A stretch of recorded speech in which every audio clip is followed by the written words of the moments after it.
نحمدہ ونصلی علی رسولہ الکریم۔ باب نمبر 35 ہے باب الاذان بعد ذہاب الوقت۔ یہ ایک مسئلہ ہے اختلافی سا کہ نماز کا وقت گزر جانے کے بعد اذان دینا کیسا عمل ہے۔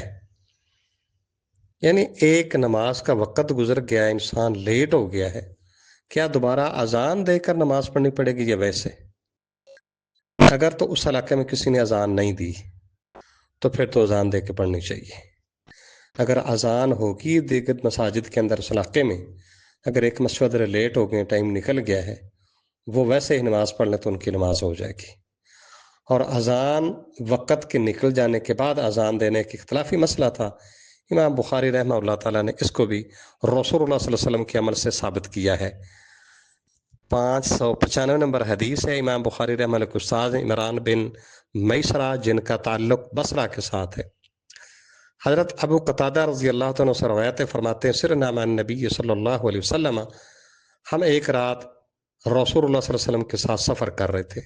قال بعض القوم، تو کچھ لوگوں نے کہا، لو ارست بنا یا رسول اللہ صلی اللہ علیہ وسلم، اے اللہ کے رسول، کاش آپ ہم سب لوگوں کے ہمراہ پچھلی رات آرام فرما لیں، کیونکہ پیچھے جنگ سے تھکے ہوئے تھے۔ قال آپ نے فرمایا، اخاف ان تناموا عن الصلاۃ، میں ڈرتا ہوں کہ تم نماز سے سو رہو گے۔ بلال کہنے لگے، قال بلال انا اوقظکم، میں تم کو بیدار کر دوں گا۔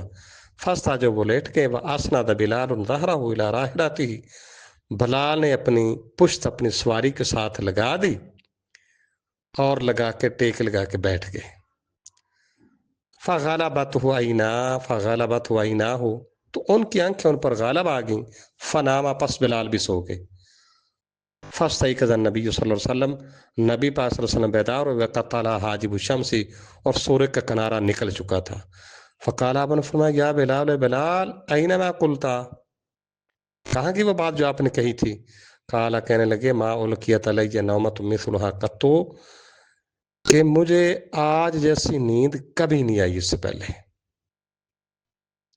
ما القیت علی نومۃ، نہیں ڈالی گی مجھ پر نیند، مثلھا، اس جیسی قط کبھی۔ قال، پھر آپ نے فرمایا، ان اللہ قبض ارواحکم حین شاء، اللہ تعالیٰ نے جب چاہا تمہاری روحوں کو قبض کر لیا، وردھا، اور اس نے لوٹا دیا، علیکم، تم پر، حین شاء، جب چاہا۔ یا بلال، بلال، قم، کھڑا ہو، اذن بالناس بالصلاۃ، نماز کے لیے اذان دو۔ فتوضا، پس آپ نے وضو کیا۔ فلما ارتفعت الشمس وابیضت، جب سورج بلند ہو کر خوب روشن ہو گیا، قام، پس آپ کھڑے ہوئے، فصلی، آپ نے نماز پڑھائی۔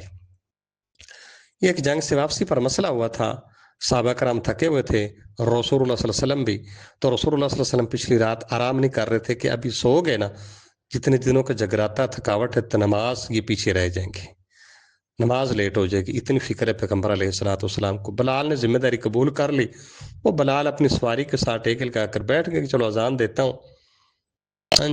وہ کہتے ہیں اتنی نیند مجھے پہلے کبھی آئی نہیں تھی، سو گئے، اور رسول اللہ صلی اللہ علیہ وسلم اٹھے۔ اب ایک دوسری حدیث کے اندر موجود ہے، رسول اللہ صلی اللہ علیہ وسلم نے فرمایا، یہاں سے نکلیں آپ، صحیح مسلم کے اندر، یہاں پر شیطانی اثرات آ گئے ہیں، ایسی جگہ جہاں پر رہنے کی وجہ سے نماز لیٹ ہو جائے، آپ نے فرمایا یہاں سے نکلو۔ آگے جا کر اذان دلوائی، پھر دوبارہ آپ نے نماز پڑھا دی ان کو۔ یہ اذان اس وقت جب اس علاقے میں کسی نے اذان نہیں دی تو پھر اذان کہہ لینی درست ہے، یہ رسول اللہ صلی اللہ علیہ وسلم سے ثابت ہے۔ اگر اس علاقے میں اذان ہوگی دوبارہ اذان دینے کی ضرورت نہیں، نماز پڑھ لیں۔